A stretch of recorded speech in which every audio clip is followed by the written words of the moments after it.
GNSS, इसके बारे में ब्रीफिंग कर रहे हैं, इसको समझा रहे हैं, जो जुडिशियल एग्जाम है उसके पॉइंट ऑफ व्यू से। और शुरुआती टाइम में हमने आपको 16 क्वेश्चन लिखवाए थे मेंस के पॉइंट ऑफ व्यू से। अभी हमने उनमें कितने क्वेश्चन कर चुके हैं अनुसुईया जी? सर ऑलमोस्ट 5 कर चुके हैं, 4 से 5। पहला हमारा अरेस्ट का, दूसरा मेंटेनेंस का, तीसरा FIR का, चौथा कन्फेशन का। 4 क्वेश्चन हमने अभी किए हैं। उसके बाद अगला जो क्वेश्चन है वो हमारा रिमांड हमने लिखवाया हुआ है। तो आज हम रिमांड का एक क्वेश्चन के बारे में आपको ब्रीफिंग करेंगे। सॉरी सर, सर जो पहले क्लास हुई है क्या उसके नोट्स हाँ प्रोवाइड हो सकते हैं? क्या actually हाँ, मैं क्लास रिकॉर्डेड ज्वाइन क्लास है हमारे पास, तो वो सारी चीजें आपको एज पर शेड्यूल जो होता है, एज पर रिक्वायरमेंट, तो आप उसकी कंप्लायंस कर लीजिए, तो ठीक है सर, कैसे उसके मिलेगा? बाद हो जाएगा। अभी हम आपको बीच में डिटेल शेयर करेंगे, उसके अकॉर्डिंग हो जाएगा। तो सर आज की जो हमारी क्लास है, इसके लिए बेसिक हम 2-3 बात बोलते हैं सबके लिए, कि अपना जो कैमरा है उसको ऑन करिए, माइक को म्यूट करिए, कोई भी आपका डाउट है उसको नोट डाउन करिए, और एंड में हम 10 मिनट आपको देते हैं, उसमें आप अपने डाउट बोल सकते हो, पूछ सकते हो। बेसिकली आपके डाउट जो हम ब्रीफिंग कर रहे हैं उससे रिलेटेड, जो आपका बेयर एक्ट है उससे रिलेटेड ही होना चाहिए। जो प्रैक्टिकल क्वेश्चन है उनके यहां सीधा सीधे आंसर यहां पॉसिबिलिटी नहीं है, ये मैं बोलना चाहता हूं। चलो शुरू करते हैं सर। तो हमारा जो एक्यूज है, क्रिमिनल जूरिस्प्रूडेंस है, वो ये कहता है कि एक्यूज को आप इनोसेंट मानो जब तक कि गिल्टी प्रूव ना हो जाए, और पुलिस को इन्वेस्टिगेशन का काम सौंपा हुआ है। पुलिस को इन्वेस्टिगेशन में उसको उस अपराध की बारे में गवाही इकट्ठी करनी पड़ती है, एविडेंस कलेक्ट करना पड़ता है।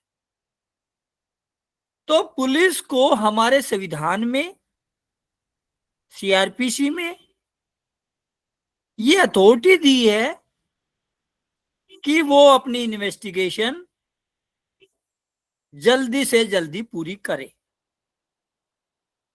और प्राइमरी पीरियड पुलिस को 24 घंटे का दिया हुआ है कि within 24 hour conclude your investigation generally. In old act CRPC 1973, such period is 24 hours under section 167, and within 24 hours police have to appear to the accused before the magistrate। ये भी उसने बोला हुआ है सेक्शन 57 ओल्ड CRPC में, CRPC। हाँ, यहां तक ठीक है डॉक्टर साहब? अब नए एक्ट का सेक्शन दिया गया है, ये आपका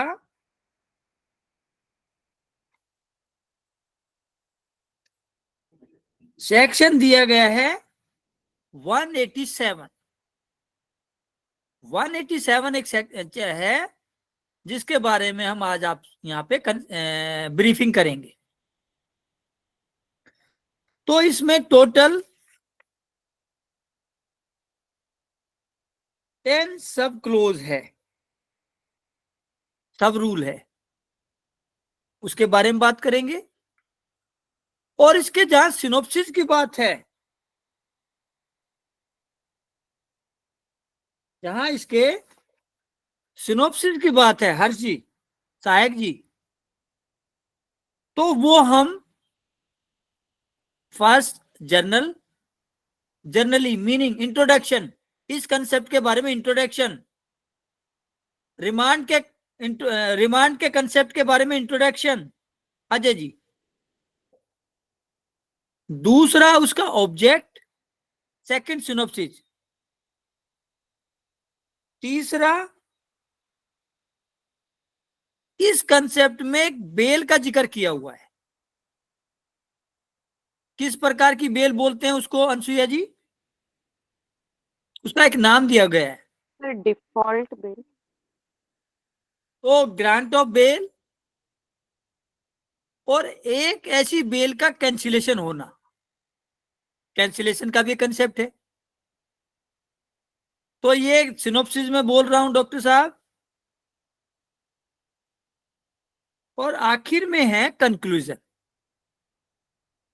ये हमने 4 लाइन आपको बोली Harsh, introduction, object, grant of bail and cancellation and the conclusion. यहां तक ठीक है? हाँ मधु जी। सर सेक्शन कौन सा है ये? हमने बोला 187 है नए BNSS का, okay sir, thank you sir. और ओल्ड का है 167। ठीक है, चलिए सर। तो अब इसके हम, क्योंकि इसमें ज्यादा पढ़ाने का नहीं है, ज्यादा टेक्स्ट का कोई कंटेंट नहीं है, सेक्शन में ही इतना कंटेंट लिखा हुआ है जिसको कि आप समझ लो तो बहुत बड़ी बात है। तो सर अगर किसी केस में, क्रिमिनल केस कैसे इनिशिएट होता है हर्ष? Sir, by registering FIR or by giving complaint to magistrate. तो जब अब FIR दर्ज होगी तो पुलिस को 24 घंटे में इन्वेस्टिगेशन कंप्लीट करनी है। अगर वो कंप्लीट ना कर पाए तो फिर उसको 24 घंटे में मजिस्ट्रेट के सामने पेश करना है। और अगर इन्वेस्टिगेशन कंप्लीट हो गई तब तो सिनेरियो अलग बनेगा। और अगर 24 घंटे में इन्वेस्टिगेशन कंप्लीट ना हुई तो पुलिस वाला कोर्ट में क्या डिमांड करेगा अजय जी? सर रिमांड की। तो पुलिस वाला ये बोलेगा मुझे इस व्यक्ति की आवश्यकता है, तो आप इसको मेरे हवाले करो, जब भी मैं एविडेंस कलेक्ट कर पाऊंगा, इकट्ठा कर पाऊंगा, नहीं तो 24 घंटे में मैं एविडेंस इकट्ठा नहीं कर पाया। इसका रीजन था। तो उस सिचुएशन में अनसुईया जी,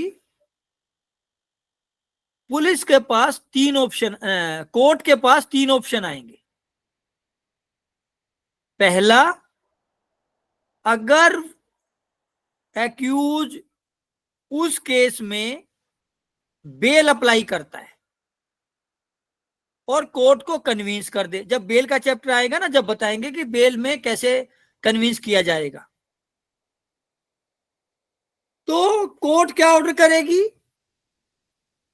उस एक्यूज को बेल ग्रांट कर देगी। पहला ऑप्शन।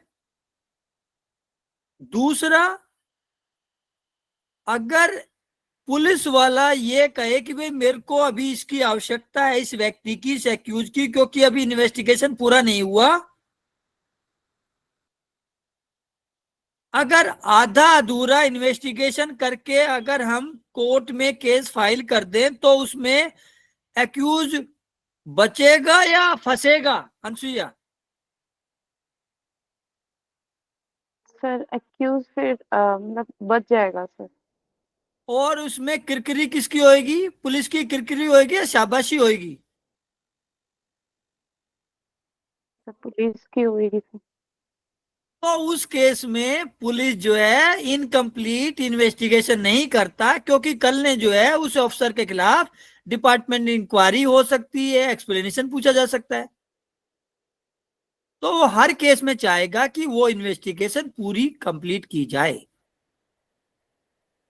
तो अगर कोई इन्वेस्टिगेशन 24 घंटे में पूरी नहीं हो पाई, एविडेंस कलेक्ट नहीं हो पाया, तो पुलिस वाले के पास ये राइट है कि वो मजिस्ट्रेट के सामने जो 24 घंटे के अंदर एक्यूज को पेश किया है, उसमें जो है वो मजिस्ट्रेट से ये बोले कि भाई मुझे इस एक्यूज की आवश्यकता है, मुझे इसकी इन्वेस्टिगेशन करनी है।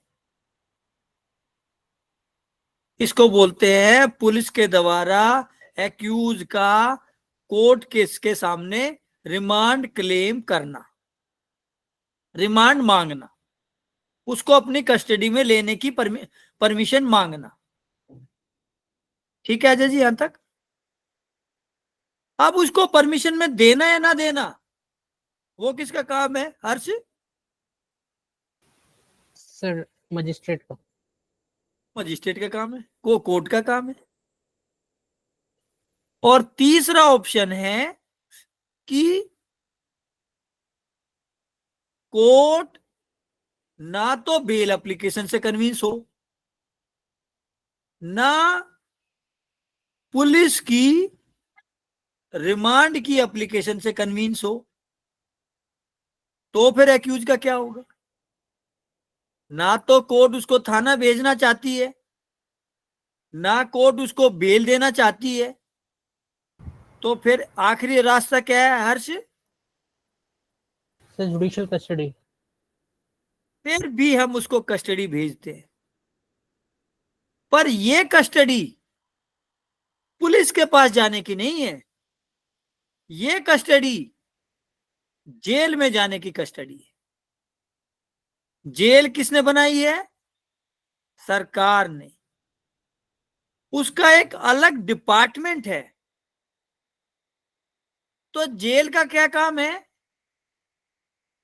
जेल का काम है जो अपराधी है उनको अपनी चार दीवारी में बंद करके रखना, उनको वहां पे खाना खिलाना, उनसे काम करवाना, वगैरह वगैरह। वहां वे अपराधी के साथ कोई इन्वेस्टिगेशन, कोई पूछताछ, कोई लेना देना नहीं करते हैं। तो इस कस्टडी को, उनका काम नहीं है इन्वेस्टिगेशन करना, उनका काम तो अपराधी को कन्फाइन करना है। इस कस्टडी को हम बोलते हैं सरकारी custody, judicial custody, court custody. यहां तक ठीक है हर्ष? ये अभी हमने इंट्रोडक्शन बताया। अब जहां तक सेक्शन की बात करें, तो पहला सेक्शन बात करता है, हाँ एक लाइन और बोलनी उससे पहले, कि जब पुलिस डिमांड करेगी कि भाई हमें अभी एक्यूज की मरम्मत अभी और करनी है, उसकी हजामत थोड़ी और करनी है, उसकी खातिरदारी कुछ और करनी है, तो कितना पीरियड वो उसकी खातिरदारी का मांग सकती है? कितना मांग सकती है हर्ष? सर 14 दिन और खातिरदारी का मांग सकती है। 15 दिन। 15 डेज, सॉरी सर। हम कभी ना कभी जीवन में किसी ना किसी एग्जाम में ये गलती अवश्य करते हैं। Custody always 15 days, not exceeding 15 days, not 14। सामान्य तौर पे 14 दिन की डेट लगती है कस्टडी की। ठीक है, बोलिए Ramlal ji. Sir hand raise कर रखा, बोलो।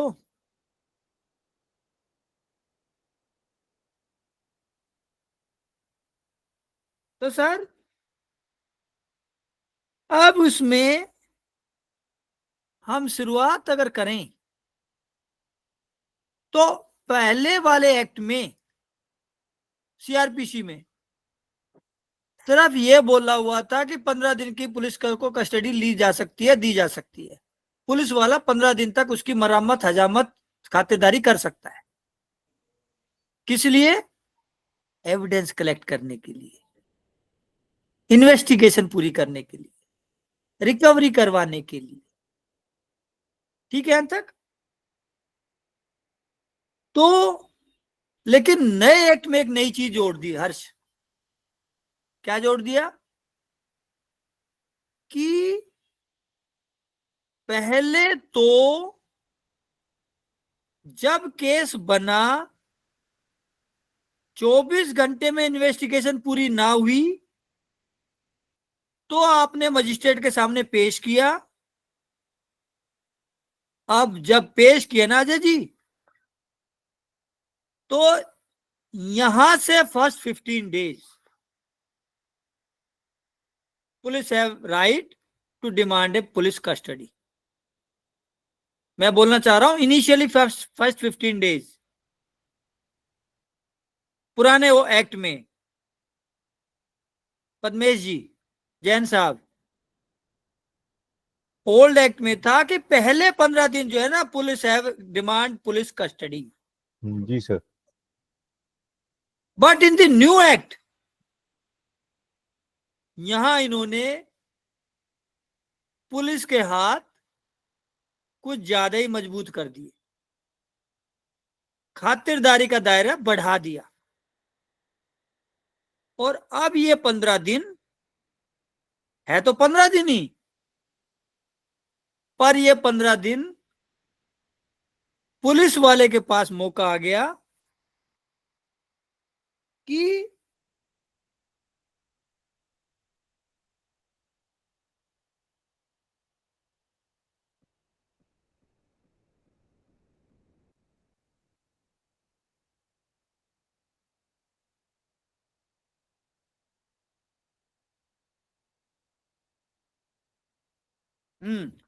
पुलिस वाले के पास ये मौका आ गया कि सामान्य तौर पे आपको इन्वेस्टिगेशन कितने दिन में पूरी करनी है अनसुईया जी? सर 15 डेज के अंदर। पुलिस को इन्वेस्टिगेशन सामान्य केस में 60 दिन में पूरी करनी है। इन्वेस्टिगेशन, मैं रिमांड नहीं बोल रहा, इन्वेस्टिगेशन। और डेथ केस, लाइफ का केस और 10 साल से ज्यादा के केस में आपने इन्वेस्टिगेशन पूरी करनी है 90 दिन में। ये बात पकड़ में आई अजय जी? सर अगर 90 दिन में इन्वेस्टिगेशन पूरी करनी है तो रिमांड तो फिर मैक्सिमम 15 डेज का आप बोल रहे हैं।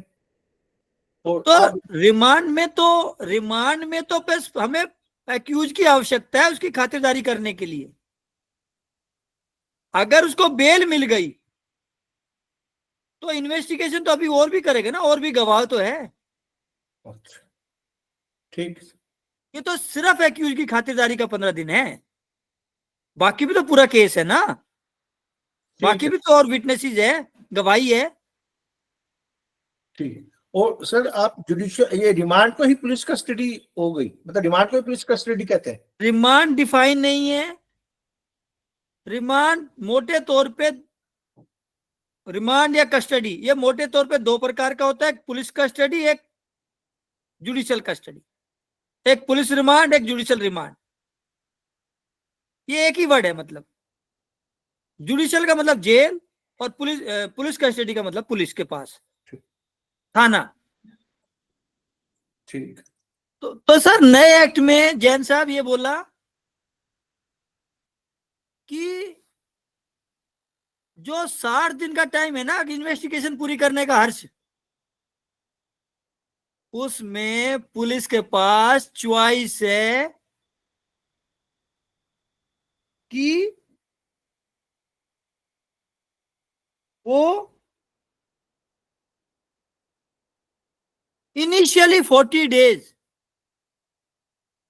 पहले 40 दिन के अंदर कभी भी 15 दिन ले ले उसकी हजामत करने के लिए नए एक्ट में। और जो इन्वेस्टिगेशन 90 दिन में पूरी करनी थी मधु जी, उसमें अब पुलिस वाले के पास राइट आ गया कि पहले 60 दिन में है ना, कभी भी वो 15 दिन पुलिस वाला अगर कोर्ट ठीक समझे तो वो पुलिस की कस्टडी में जा सकता है।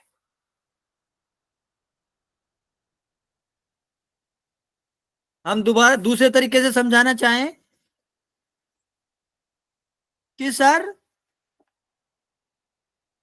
पुलिस वाला एक्यूज को 24 घंटे में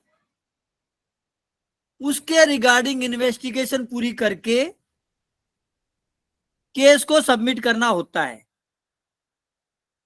अगर 24 घंटे में पूरा ना हो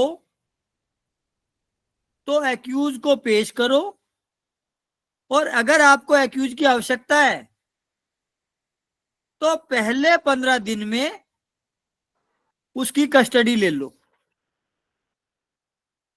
यहां तक समझ में आ गया अनिल अजय जी? ये पहले का नियम था। अब ये बोल दिया कि पहले 15 दिन नहीं, बल्कि सामान्य केस में 10 साल से कम के केस में, जिस केस में सजा 10 साल से कम की है ना हर्ष, उस केस में पुलिस के पास राइट है कि वो पहले 40 दिन में कोई भी 15 दिन ले सकता है। और जिस केस में इन्वेस्टिगेशन 90 दिन में पूरी करनी है, उसमें अनसुईया कितने दिन में? पहले 60 डेज में। हाँ, जिसमें 90 दिन में पूरी करनी है उसमें पहले 60 दिन पुलिस वाला जब चाहे 30 से 35, 40 से 45, 15 से 20, कोई सा भी पीरियड, टोटल मिला के 15 दिन उसको अपना मेहमान बना सकता है पुलिस एक्यूज को, जब कोर्ट ठीक समझे तब, पहले फर्स्ट 60 डेज। जबकि ओल्ड एक्ट में क्या था? Police only claim police custody only first 15 days.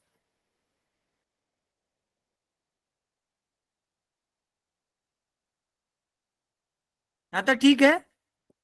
बोलो। सर ये जो पहले एक्ट में था फर्स्ट 15 डेज, ये वो आउट ऑफ 60 डेज के अंदर ही था या फिर ये एक्सक्लूडिंग 60 डेज था सर? नहीं, वो तो उसी के अंदर ही है ना। अच्छा अच्छा। उसी के अंदर ही था ना कि 15 दिन कस्टडी ले लो, 60 दिन में इन्वेस्टिगेशन पूरी कर लो, 15 दिन की कस्टडी ले लो, 90 दिन के अंदर इन्वेस्टिगेशन पूरी कर लो। ठीक है यहां तक? बोलो अरविंद जी।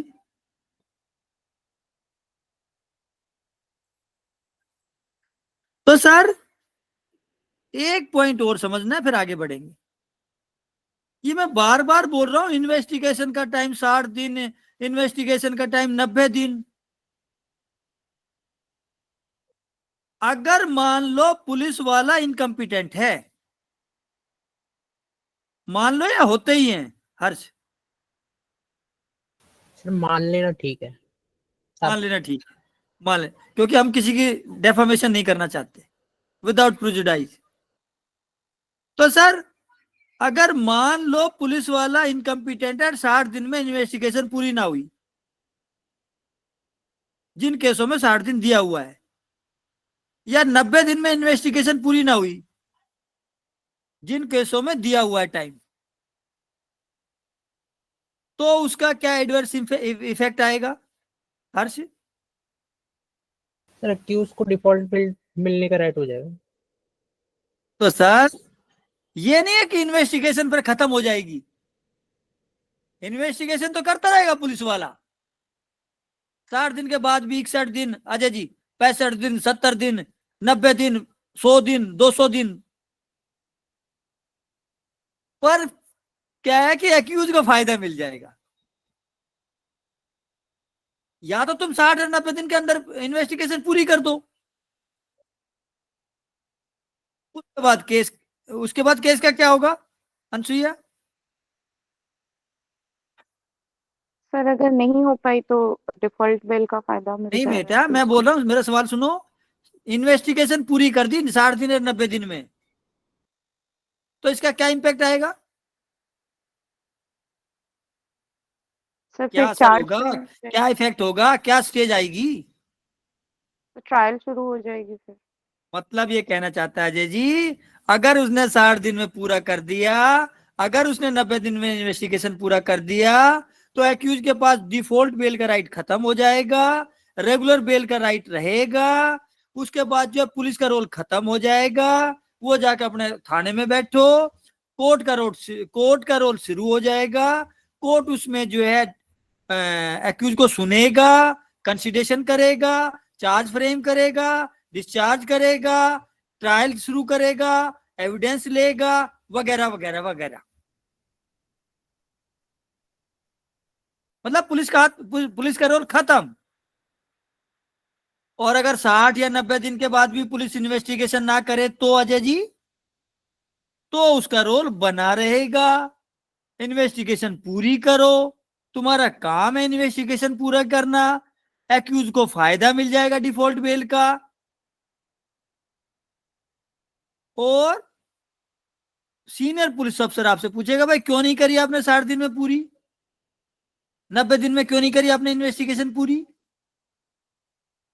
और उसका इंपैक्ट कहीं ना कहीं आगे चल के कोर्ट के कोग्निजेंस लेने पे भी पड़ता है। एक क्वेश्चन लिखवा है ना हमने लिमिटेशन का, हर्ष, वो कोग्निजेंस को लेकर है, कोर्ट के कोग्निजेंस लेने पर। अनसुईया जी, पुलिस वाले ने केस दर्ज करा, इन्वेस्टिगेशन, जो फाइन का केस था ना, फाइन का कोई केस था, एफआईआर करी आज, और 6 महीने इन्वेस्टिगेशन पूरी ना करी। 6 महीने के बाद इन्वेस्टिगेशन पूरी करके उन्हें चालान जमा करा दिया, कोर्ट क्या एक्शन लेगा अनसुईया? सर 6 महीना तक अगर नहीं हुआ तब तो उसको एक्यूज का राइट है सर डिफॉल्ट बेल का। नहीं सर, ये सवाल मैं पूछ ही नहीं रहा हर्ष। Sir, as per section 468 CRPC, magistrate cognizance नहीं ले सकता जिसमें 6 महीने तक में उसे सबमिट करनी थी फाइन। केस खत्म, बेकार, यूजलेस, वेस्ट। अगर आईपीसी का कोई अपराध है जिसकी सजा फाइन है सिर्फ, पुलिस वाले ने एफआईआर लिखी, उसको पेश किया, इन्वेस्टिगेशन पूरा ना करा 6 महीने तक, 6 महीने बाद इन्वेस्टिगेशन पूरी करके ले जा रहा है थाने में, कोर्ट में, court did not entertain such investigation, case dismiss. और अगर किसी केस की सजा अगर किसी केस की सजा 1 साल है, तो इन्वेस्टिगेशन कितने टाइम में पूरा करना पड़ेगा हर्ष? सर 1 ईयर में। अगर 1 ईयर के बाद लेके जाएगा तो फिर कॉग्निजेंस नहीं ले सकता मजिस्ट्रेट से, केस कहानी खत्म, bar of limitation, CrPC, bar of limitation, suit dismiss, case dismiss. और अगर किसी अपराध की सजा 1 साल से ज्यादा है लेकिन 3 साल से कम है, तो कितने पीरियड में लेके जाना पड़ेगा उसे? 3 ईयर्स सर। अगर आफ्टर 3 ईयर लेके जाएगा तो सर नहीं, फिर कॉग्निजेंस नहीं ले पाएगा, डिसमिस हो जाएगा। कॉग्निजेंस नहीं ले पाएगा, मतलब केस खत्म, डिसमिस। पुलिस वाले की डिपार्टमेंट इंक्वायरी शुरू। ठीक है सर, यहां तक? सर कैमरा ऑन करिए सर, सभी मेरी हम्बल रिक्वेस्ट है। हाँ, बैक टू द पॉइंट। तो सर अब उसके बाद हम ये देखें कि आजकल तो डिजिटलाइजेशन हो गया। जब पुलिस की हम कस्टडी मांग रहे हैं अजय जी, तो क्या हम एक्यूज को कोर्ट के सामने लेके जाएं या थाने से वीसी करवा दे, video conferencing? Ajay ji first time. Ajay ji. Sir दोनों ऑप्शन है। हर्ष। सर फर्स्ट टाइम तो फिजिकली करवाना पड़ेगा अपीयर उसे। हाँ अजय जी, फर्स्ट टाइम आपको इन पर्सन जाना पड़ेगा। Subsequently you have a choice, electronic mode से भी आप कर सकते हो। ठीक है, इन पर्सन ले जाओ या इलेक्ट्रॉनिक मोड से कर लो। क्या यही काम, अनसुईया जी, भूपेंद्र जी आप भी बोल सकते हो, अभी मैं आपसे पूछ रहा हूं, क्या यही काम, कस्टडी वाला काम, पुलिस को कस्टडी सौंपना, क्या सेकंड क्लास मजिस्ट्रेट कर सकता है? भूपेंद्र।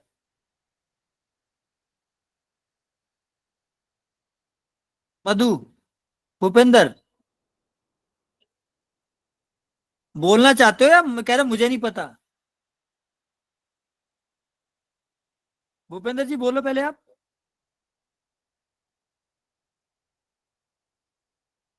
हाँ सर, नहीं कर सकता। नहीं कर सकता। किस अवस्था में कर सकता है हर्ष? सर अगर हाई कोर्ट ऑथराइज कर दे। हाई कोर्ट ऑथराइज नहीं, एम्पावर्ड करता है। हाँ सॉरी सर, अगर पावर दे दे उसको तो कर सकते। एम्पावर्ड प्रॉपर वर्ड है। अगर हाई कोर्ट एम्पावर्ड कर दे तो सेकंड क्लास भी कस्टडी को दे सकता है। ठीक है, अब अगर अजय जी, अगर एक्यूज बेलेबल ऑफेंस में है और कोर्ट ने बेल का ऑर्डर कर दिया है, लेकिन उसने बेल बॉन्ड सबमिट ना करा, तो वो एक्यूज बेल में रहेगा या जेल में रहेगा? अजय जी।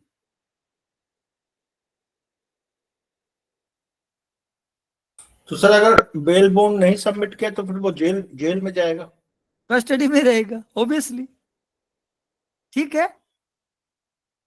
अगर पुलिस जो है लेके आई, उन्होंने कहा कि भाई हमें कस्टडी चाहिए, एक्यूज ने कहा मुझे बेल चाहिए, कोर्ट ने उसको बेल का ऑर्डर कर दिया, but the accused did not furnish surety, in that circumstance accused sent to the custody. ठीक है यहां तक भूपेंद्र जी? चलिए अब बोलो जैन साहब। तो ऐसा भी प्रावधान है ना कि 2 हफ्ते तक अगर वो बेल बॉन्ड फर्निश नहीं कर पाते तो केवल बेल आएगा पे सर, छोड़ दिया जाता आएगा है। सर, आएगा सर, आएगा आएगा आएगा ना?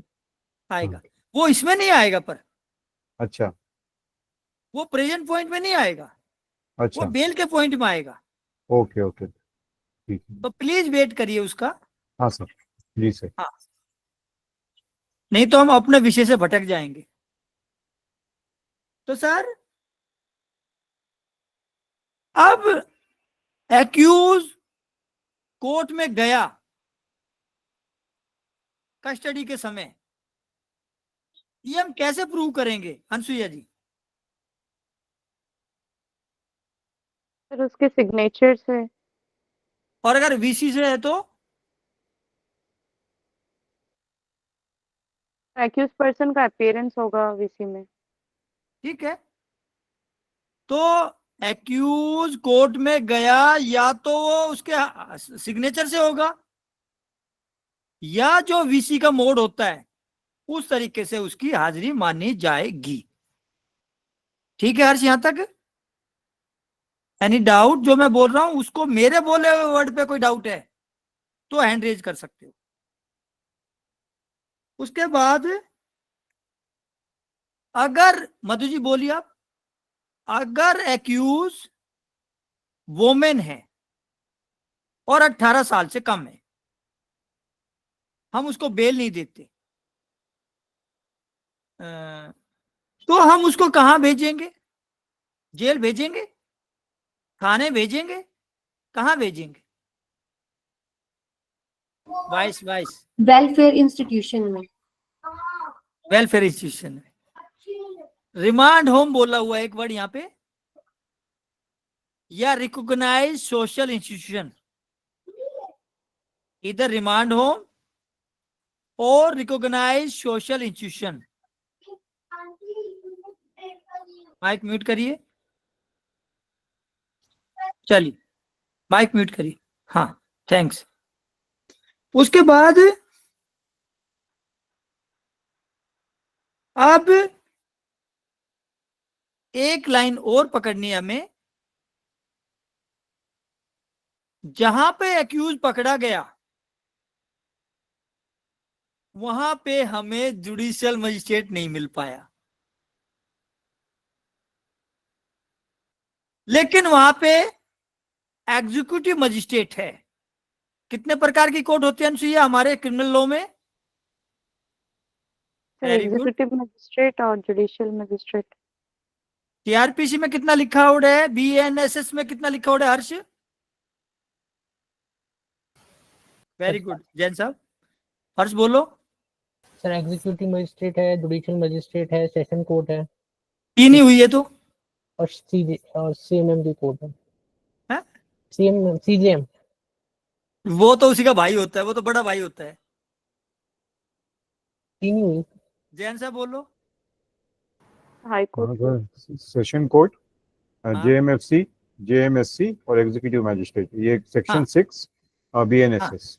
हाँ लिखना नहीं है मोहम्मद साहब, हैंड रेज करो, हम आपसे पूछेंगे।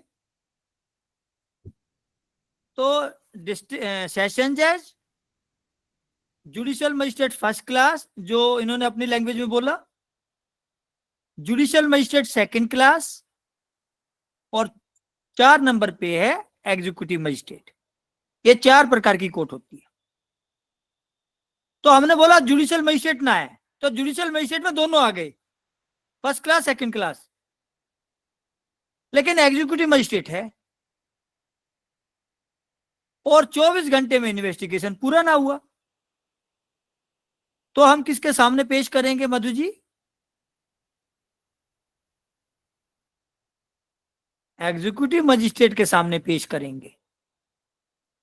वो क्या ऑर्डर करेगा अनसुईया जी?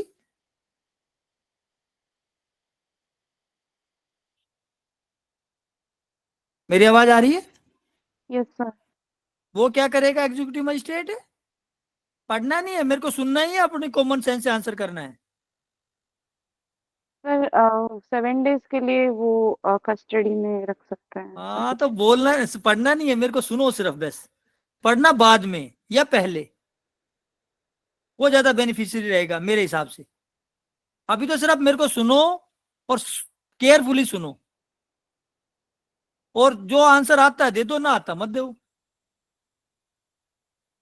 तो सर अगर एग्जीक्यूटिव मजिस्ट्रेट के हम पास जाएंगे, however he have no power to decide a case, but it is also a court, hence he have also power to decide a matter in urgency in absence of judicial magistrate। तो वो क्या कर सकता है हर्ष? वो उसमें bell भी दे सकता है और वो उसमें कस्टडी भी दे सकता है, police custody, but not 15 days, up to 7 days। ठीक है यहां तक? चलिए सर, अब उसके बाद हम लॉजिकली सवाल पूछते हैं, कॉमन सेंस का आंसर होता है उसमें, कोई नया कोई रॉकेट साइंस नहीं होता। लो भी लॉजिकली होता है, कॉमन सेंस होता है। बड़े बड़े विद्वान कह के अपने अपने स्टेटस पे लगाते हैं कि भाई law is logic and common sense, nothing more. Ambition वालों ने लगाया हुआ है। ठीक है, anyway back to the point. क्या कोई भी डिसीजन हम लिख दें अजय जी, कोई भी हम डिसीजन दें तो मतलब हम मतलब कोर्ट वो बिना कारण अगर डिसीजन दे देगी, grant custody, grant bell, grant judicial custody, पर ये ना लिखा क्यों बेल दी, ये ना लिखा पुलिस कस्टडी क्यों दी, ये ना लिखा कि जुडिशियल कस्टडी क्यों दी, तो अजय जी ये बताना है कि ऐसा ऑर्डर सही है? क्या ऐसा ऑर्डर सही है? सर मजिस्ट्रेट को तो मतलब लिख सकती है, लेकिन रीजन देना पड़ेगा। मैंने तो क्या मैं पूछा सवाल, हाँ या ना में बोल दो बस। मेरे ख्याल से रीजन देना रीजन देना चाहिए। देना पड़ेगा। Without reason any order is not a lawful order. Reason ही जो है उस लॉ को सही करार करता है। तो हम कहना चाहते हैं कि आप जो भी ऑर्डर करो उसका रीजन रिकॉर्ड कर लो, ये सेक्शन में बोला हुआ है। जनरली बोला मैं तो मोटा मोटा लॉ का पॉइंट बोल दिया, इंटरप्रिटेशन बता दिया आपको, पर यहां इस सेक्शन में बोला हुआ है कि कोर्ट जो भी ऑर्डर करेगा उसका रीजन रिकॉर्ड करेगा। और अगर ये काम हर्जी बड़ा भाई कर रहा है तब तो कोई बात नहीं, लेकिन अगर ये काम छोटा भाई कर रहा है तो क्या छोटे भाई को अपनी जो घर में बात हुई वो अपने बड़े भाई को बतानी चाहिए मधु जी? यस या नो? यही बात अगला पॉइंट बोल रहा है कि अगर ये ऑर्डर सीजीएम कर रहा है, सीजीएम कौन है यहाँ पे भूपेंद्र जी? बड़ा भाई। और इनका फादर कौन है Madhu ji? Anusuiya? Session court. Session court इनका फादर है। और दादा कौन है हर्ष? हाई कोर्ट, और परदादा? Supreme court. बस सिंपल सी बात। तो सर अगर सीजीएम ही ऑर्डर करे तो कोई पॉइंट ही ना है, लेकिन अगर सीजीएम के अलावा कोई जुडिशियल मजिस्ट्रेट करे तो उसे ये बात, ये इंफॉर्मेशन अपने बड़े भाई सीजीएम को भेजनी पड़ेगी। यहां तक ठीक है? चलिए सर, अब अगला एक पॉइंट ये बोलता है अगर कोई सम्मन केस है जिसका ट्रायल मजिस्ट्रेट कर रहा है,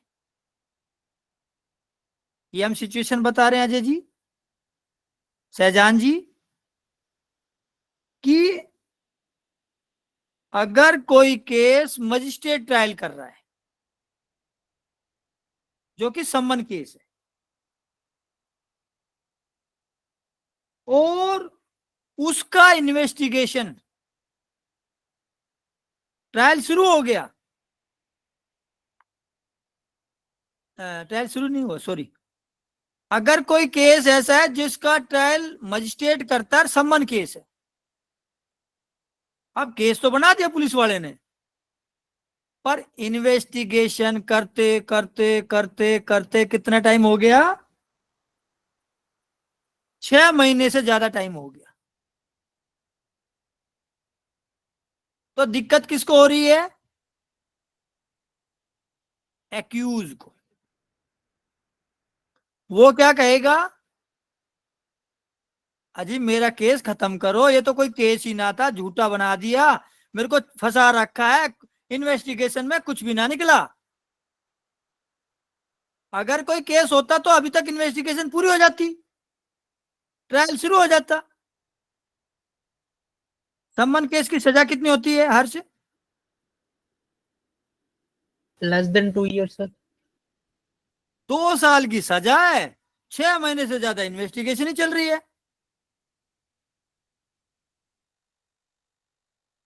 भाई सजा ही 2 साल की है, और पुलिस वाला भी 6 महीने तक भी कुछ नहीं निकाल पाया मेरे खिलाफ। और या पुलिस वाला सर कोर्ट को कन्विंस कर दे, ना जी केस बंद मत करो, अभी इसमें सब्सटेंस आएगा, इसको बंद करना गलत है, इतना इंटरेस्ट ऑफ जस्टिस ठीक ना है, तो कोर्ट किसकी बात मानेगा हर्ष? सर एक मिनट आप दोबारा बोलेंगे लाइन लास्ट टाइम? केयरफुली सुनो, ऐसे नहीं सर, जो कोर्ट को कन्विंस कर जाएगा ना उसी की बात मान लेगा। अगर तो पुलिस कन्विंस कर गई कि भाई 6 महीना बेशक हो गया हो, पर इस केस में जान है,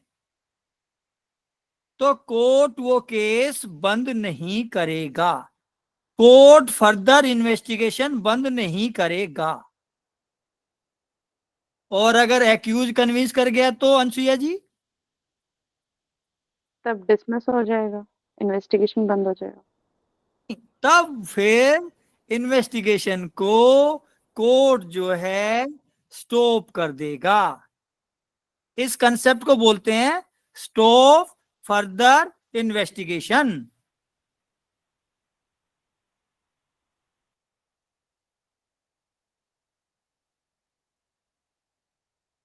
मधु जी बताइए, अब आप सुनिए पहले मेरी बात ढंग से। जब कोर्ट ने एक्यूज के कहने पर फर्दर इन्वेस्टिगेशन को स्टॉप कर दिया, केस बंद कर दिया, दिक्कत किसको हुई, परेशानी किसको हुई, दुखी कौन पाया, हरेस कौन हुआ? Sir victim. तो वो कहां जाएगा? विक्टिम को दिक्कत आई, उसने तो केस करवाया था और केस को कोर्ट ने बंद कर दिया। मजिस्ट्रेट की बात चल रही है। 4 प्रकार की कोर्ट है। एग्जीक्यूटिव मजिस्ट्रेट, उसका तो रोल ही अलग है। मजिस्ट्रेट, उसमें 2 प्रकार का था, फर्स्ट क्लास और second class.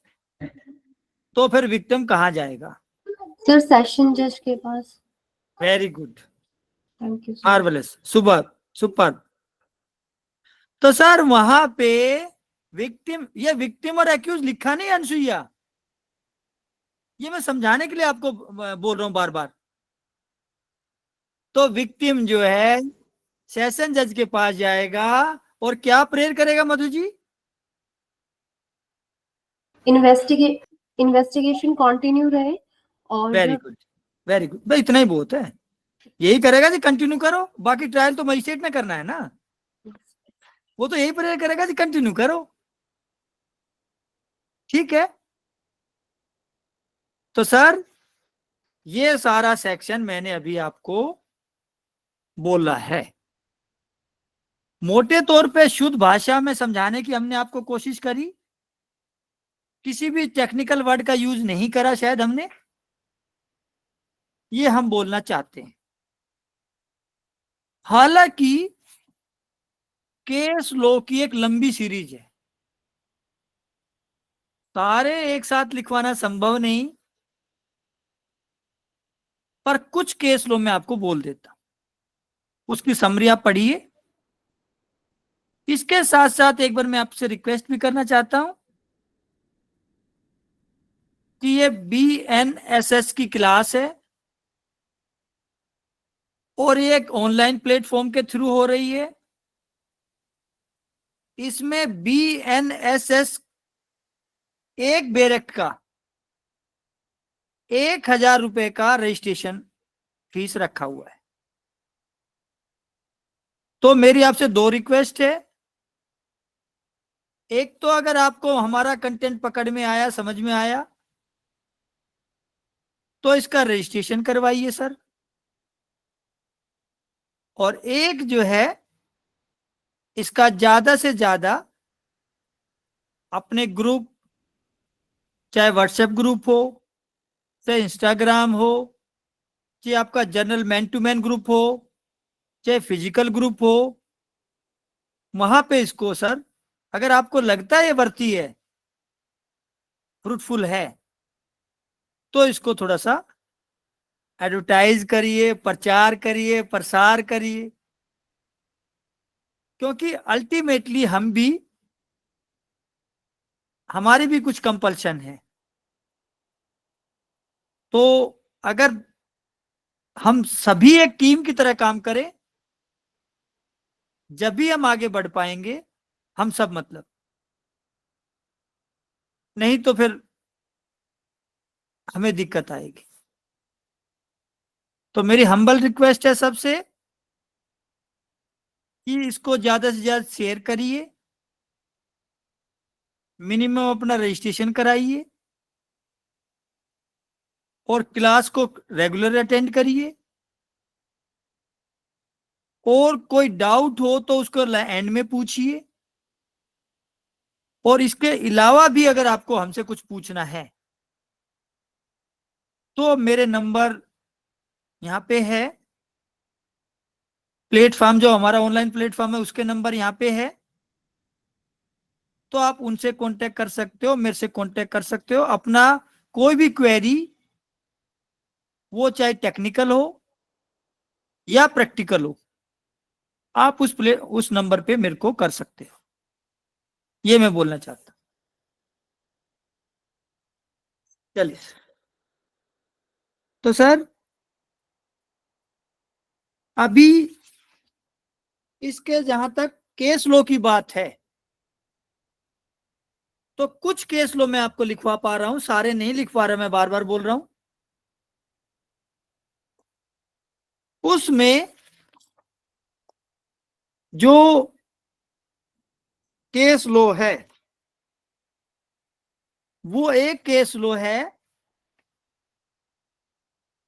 Enforcement directorate, ED, government of India versus Kapil Wadhwa.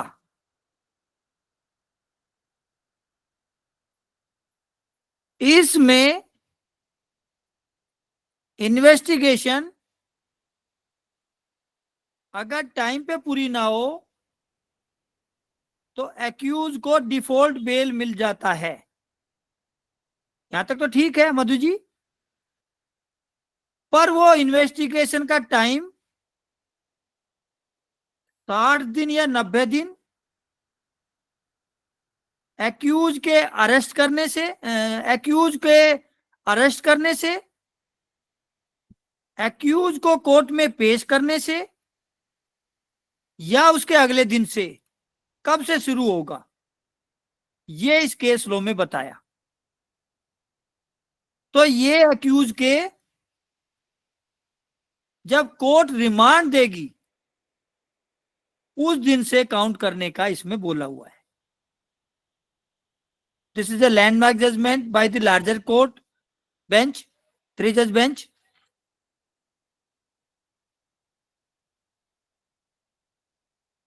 उसके बाद रमेश कुमार पॉल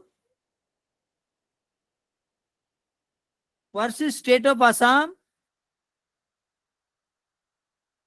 यहां इन्होंने इन्वेस्टिगेशन 90 दिन में पूरी करने की बात कही। किन केसों में हर्ष? डेथ केस, लाइफ के केस, और 10 साल के केस। और अदर केसों में इन्वेस्टिगेशन कितने दिन में पूरा करना है अनुसुईया?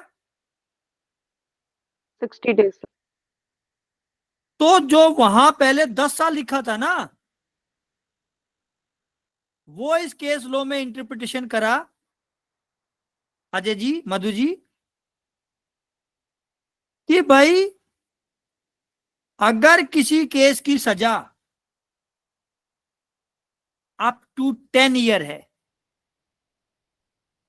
तो उसकी इन्वेस्टिगेशन 60 दिन मानी जाएगी या 90 दिन, मधु जी?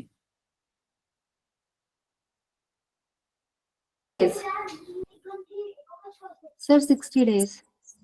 ये इसमें एक्सप्लेन किया, इंटरप्रिटेशन किया, इस केस लॉ में बताया अगर 10 साल से ज्यादा की सजा है, 10 साल 1 दिन, yes sir. then 90 days. Yes sir. But if 10 year, then 60 days. then not only instead of 90 days, 60 days. Yes sir. ये इस केस लॉ में बताया। ठीक है यहां तक? चलिए, उसके बाद Achpal versus ACHPAL, Achpal versus state of Rajasthan. अगर पुलिस वाला डिफॉल्ट बेल ना मिले इसलिए वो इनकम्प्लीट इन्वेस्टिगेशन फाइल कर दे, कोर्ट उसे पूरा इन्वेस्टिगेशन करने का बोले, तो क्या एक्यूज डिफॉल्ट बेल के लिए एंटाइटल है शहजान जी?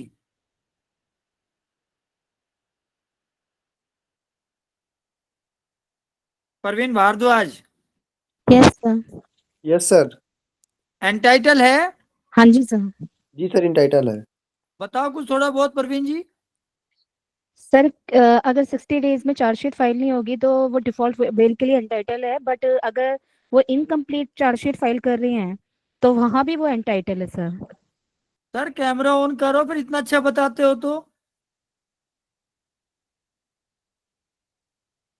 कैमरा क्यों नहीं ऑन करते भाई, बताइए। कोई कैमरे से एलर्जी है? आवाज नहीं आ रही आपकी हमें? बोलो। No sir. तो दुनिया तो रोज रील बनाने लग रही है, आपको कैमरे से, हमें तो एलर्जी नहीं होना चाहिए सर। पूरी दुनिया रील पे पड़ी है, कोई गाड़ी की रील बना रहा है, कोई पेचकश की रील बना रहा है, कोई समोसे की रील बना लग रहा है? हम तो फिर भी पढ़ाई की रील बना रहे हैं, तो हमें क्यों घबराना चाहिए? चलिए सर, भूपेंद्र जी हंस बहुत रहे हैं पर कुछ रिस्पॉन्ड कम कर रहे हैं। बोलिए भूपेंद्र जी। समस्या वाली बात कैसी आ गई सर? सही नहीं है? नहीं, सही बात है। चलिए सर, कैमरा ऑन करिए सर, मेरे को कैमरा ऑन रहेगा तो मैं आपके एक्सप्रेशन देख पाऊंगा, आपको मैं और बेहतर तरीके से पढ़ाने की कोशिश करूंगा, ये मैं बोलना चाहता हूं। तो सर अगर इनकम्प्लीट इन्वेस्टिगेशन है तो वहां पे भी एक्यूज डिफॉल्ट बेल का एंटाइटल है। एक आपका Kulwinder Kaur versus state of Haryana,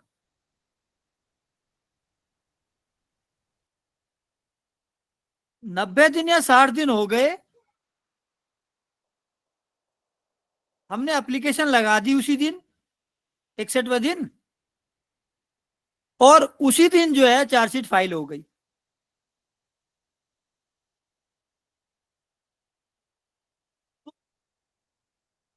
तब भी वो डिफॉल्ट बेल का एंटाइटल है, पहले एप्लीकेशन डिसाइड होएगी। ठीक है, बोलो। सर ये केस लो एक बार रिपीट कर दीजिए। सॉरी सर ये केस लो एक बार रिपीट कर दीजिए, समझ में नहीं आया। Kulwinder Kaur versus state of Haryana.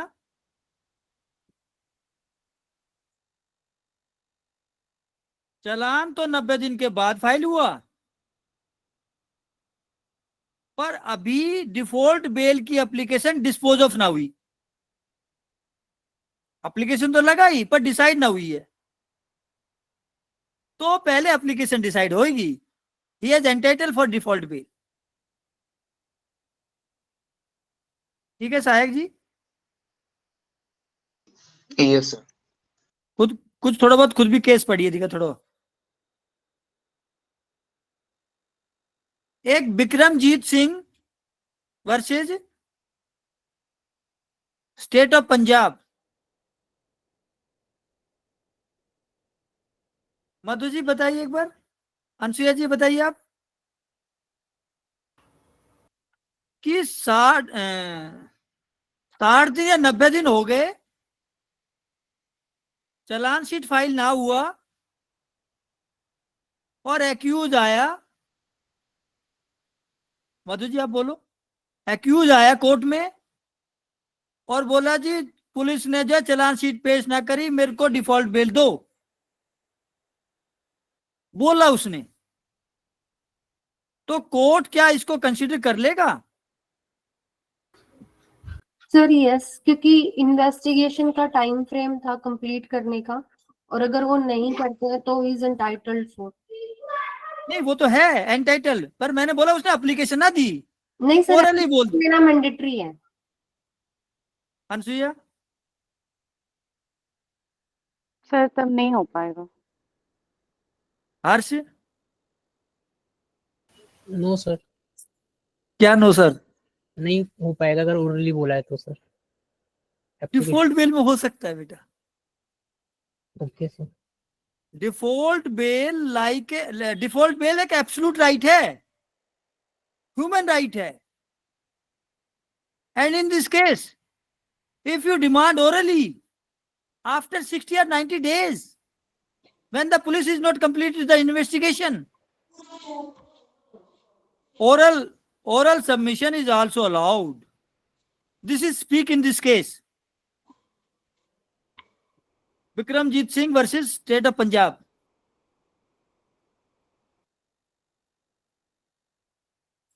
Indefeasible right, absolute right default bail का।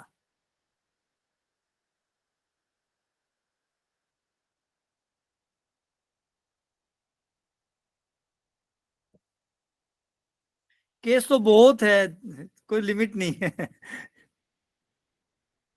कमलेश चौधरी वर्सेस राजस्थान।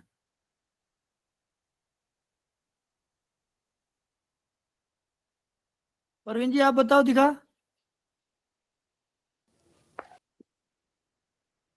कि 60 या 90 दिन हो गए, इन्वेस्टिगेशन पूरी ना हुई, एक्यूज को डिफॉल्ट बेल मिल गई, पुलिस ने अब चालान शीट फाइल कर दी, इन्वेस्टिगेशन पूरी कर दी, चालान शीट दे दी। अब पुलिस डिमांड कर रहा है जी इसकी डिफॉल्ट बेल को कैंसिल करो, क्योंकि हमने चालान शीट दे दी और इसको बेल मिली थी चालान शीट ना देने की वजह से, डिफॉल्ट बेल। तो हमने चालान शीट दे दी, तो अब इसकी डिफॉल्ट बेल कैंसिल करो। हो जाएगी? No sir. नहीं होगी। No sir. Mere filing a challan sheet did not give any right to the police to cancel the bail. Bail cancel होगी सिर्फ पुराने वाले एक्ट की बात कर रहा हूं, 437 के 5 और 439 के 2, उसके अकॉर्डिंग। एक बार अगर डिफॉल्ट बेल हो गई हर्ष, तो तुम्हारा mere filing challan sheet did not have a right to cancel the bail, और ना ही सेक्शन में आप करवा सकते हो। आप बेल वाले कैंसिलेशन का जो सेक्शन है ना, 437(5) और 439(2), उन्हीं के अकॉर्डिंग कैंसिल करा सकते हो। कैसे कैंसिल होती है बेल अनसुईया? मतलब ग्राउंड सर अभी पूरा याद नहीं है। अरे सुनो मेरी बात, सुनो दोबारा। मैंने ये बोला एक्यूज को कोर्ट ने बेल दे दी। बेल यूं दी कि कोर्ट को लगा कि भाई इसने अपराध ना करा, इसका कैरेक्टर अच्छा है, इसका घर बार अच्छा है, पैसे देने वाला व्यक्ति है, इंडिया छोड़ के नहीं जाएगा, गवाह को नहीं डराया धमकाएगा, डॉक्यूमेंट को नहीं तोड़ेगा, फिर कैंसिल कैसे होगी? अनसुईया, सर अगर उसका सेटिस्फाई कर दे, कुछ कंडीशंस रहती हैं तो कैंसिल। अरे जितने मैंने 10 ग्राउंड बताए, कोई सी भी गलती कर गया तो कैंसिल करवा लो भाई। यस। मैंने 10 ग्राउंड बताए ना अभी उसकी बेल देने के। भाई इंडिया के बाहर नहीं जाएगा, दूसरी पार्टी कह रही ना जी वो तो भाग रहा है, वो गवाह को डराएगा धमकाएगा नहीं, दूसरी पार्टी कह रही है तो डरा धमका रहा है, एविडेंस को डिस्ट्रॉय नहीं करेगा, दूसरी पार्टी कह रही है डिस्ट्रॉय कर रहा है, इसका कैरेक्टर अच्छा है, दूसरी पार्टी कह रही है ना जी इसका कैरेक्टर तो खराब है, अजी ये तो बहुत पैसे वाले हैं, वो कह रहे ना जी ये तो कंगाल हो गए। मैं एग्जाम्पल बोल रहा हूं। बेसिकली जो है गवाह को डराना धमकाना, एविडेंस को डिस्ट्रॉय करना या जुडिक्शन से भागना, ये 3 बेसिक ग्राउंड है जहां पे वो कैंसिल होती है। बाकी जितने और बताए वे भी कैंसिल है। हर चीज हंस रहे थे, दिखा बताइए आप क्यों हंस रहे थे? क्योंकि सर आपने जब क्वेश्चन पूछा था उसी में मैं समझ गया था कि आप पॉइंट्स बता रहे हैं ग्राउंड्स के। हाँ वो सारे पॉइंट थे, वो सारे कैंसिलेशन के पॉइंट थे, क्योंकि जिस ग्राउंड पे आपको मिली है आप उन ग्राउंड का वायलेशन कर दो, कैंसिल हो जाएगी। कुछ कहना चाहते हैं परवीन? चलिए चलिए सर। तो सर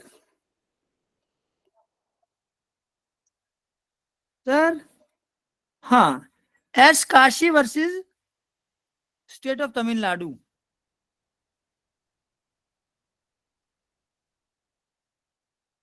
सामने साहू जी कैमरा ऑन करो।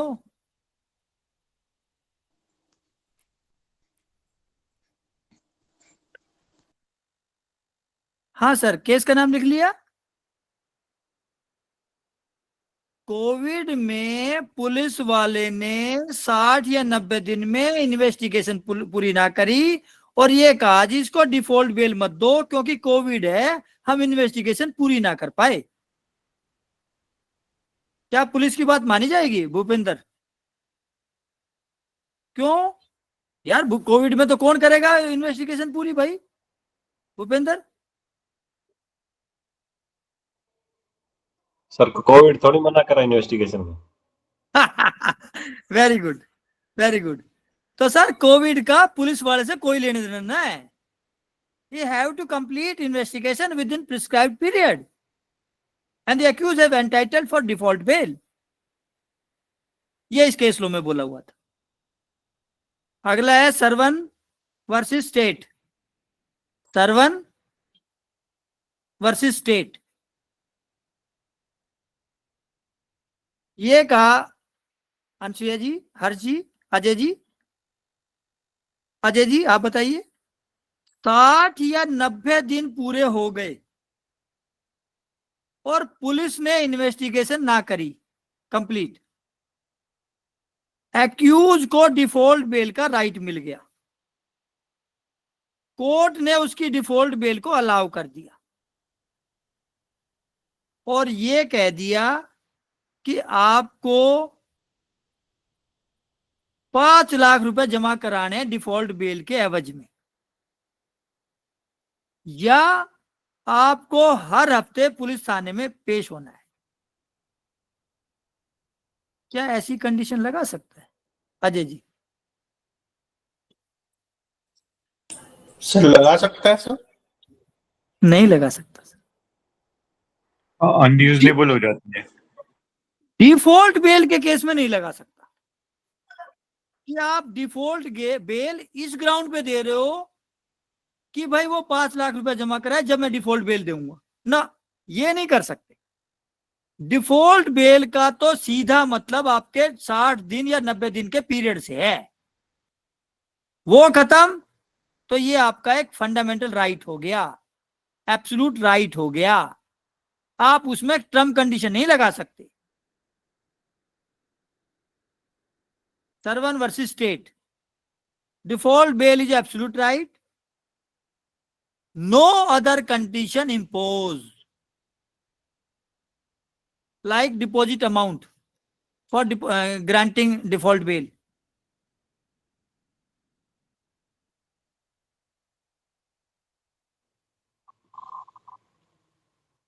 चलिए सर, अभी हमने अपना कंटेंट पूरा बताने की कोशिश करी है।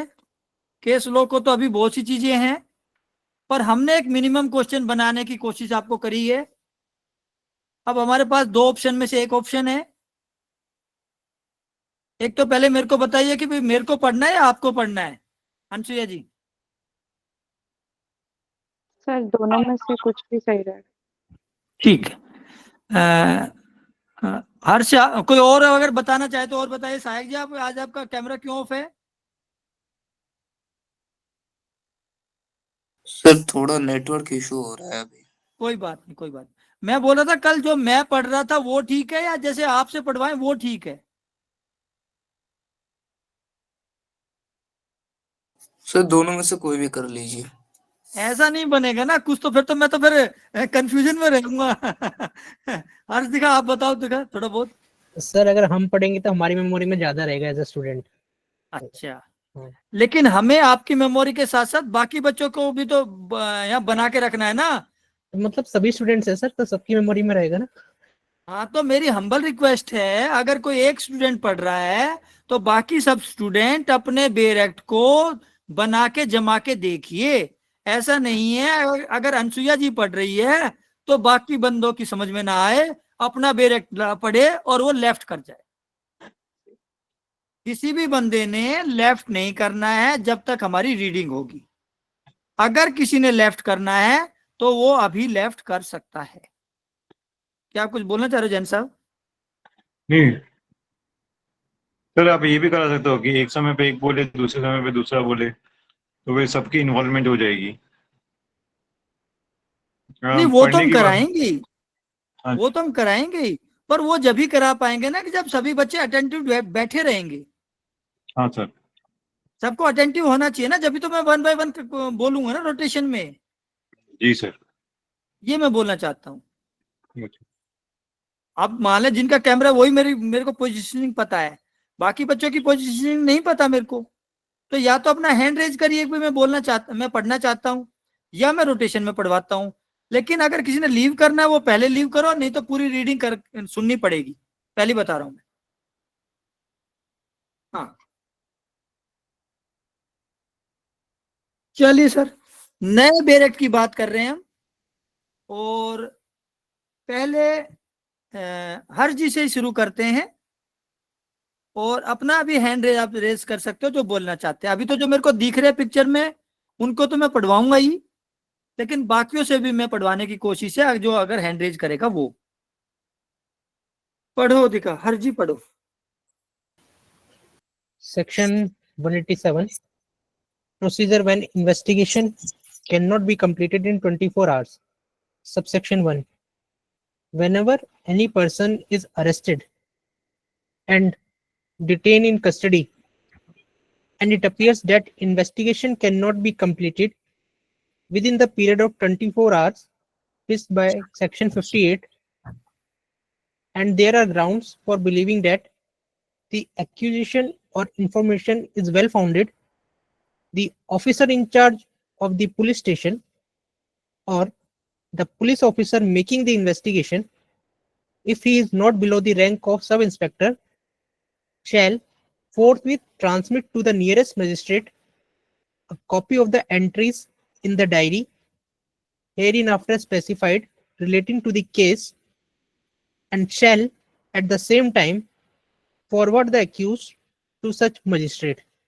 मोटा मोटा बोला 24 घंटे में अगर इन्वेस्टिगेशन पूरी ना हुई तो जो उसका पुलिस इंस्पेक्टर से नीचे से कम वाला रैंक वाला आदमी ना है, वो जो है सारे मामले को जो है और जो है उस एक्यूज को जो है नियरेस्ट मजिस्ट्रेट के पास सेंड कर देगा, फॉरवर्ड कर देगा। ठीक है, यहां तक आचार्य जी? अनसुया जी बोलो। Yes, sir. Clause 2. The magistrate to whom an accused person is forwarded under this section may, irrespective of whether he has or has no jurisdiction to try the case, after taking into consideration whether such person has not been released on bail or his bail has been cancelled, authorize from time to time the detention of the accused in such custody as such magistrate thinks fit for a term not exceeding 15 days in the whole or in parts at any time during the initial 40 days or 60 days out of detention period of 60 days or 90 days as the case may be, as provided in subsection 3. And if he has no jurisdiction to try the case or commit it for trial and considers further detention unnecessary, he may order the accused to be forwarded to a magistrate having such jurisdiction. मोटा मोटा बोला कि जिस भी magistrate के पास मामला गया वो जो है चाहे उसको जुरिक्शन हो या ना हो, अगर वो बेल पे ना है या उसकी बेल कैंसिल ना हो गई है तो वो जो है उसको 15 दिन के लिए चाहे तो एक बार या कट पेस्ट में 15 दिन तक की जो है उसको डिटेंशन भेज सकता है, पुलिस कस्टडी भेज सकता है, जिसमें कि जो पहले 40 दिन में जहाँ 60 दिन का मैटर है और पहले 60 दिन में जहाँ 90 दिन का मैटर है। जो 60 दिन में इन्वेस्टिगेशन पूरी होनी है उसमें पहले 40 दिन, जो 90 दिन में इन्वेस्टिगेशन पूरी होनी है उसमें पहले 60 दिन, उनमें टोटल 15 दिन का पीरियड वो कस्टडी में भेज सकता है। अगर किसी के पास जुडिक्शन नहीं है और वो ये मानता है कि इसको डिटेंशन अननेसेसरी है तो फिर वो मजिस्ट्रेट उस मजिस्ट्रेट के पास उस मैटर को भेज देगा जिसको कि उस केस को सुनवाई का जुडिक्शन है, फिर उसके पास भेज देगा, ये बोलना चाहता है।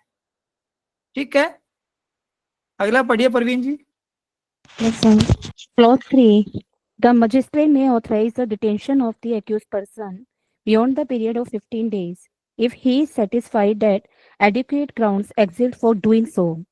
But no magistrate shall authorize the detention of the accused person in custody under this subsection for a total period exceeding 19 days where the investigation relates to an offense punishable with death, imprisonment for life, imprisonment for a term of 10 years or more.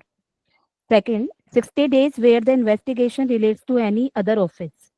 And on the expiry of the said period of 90 days or 60 days, as the case may be, the accused person shall be released on bail if he is prepared to and does furnish bail, and every person released on bail under this subsection shall be deemed to be so released under the provision of chapter 35 for the purposes of that chapter.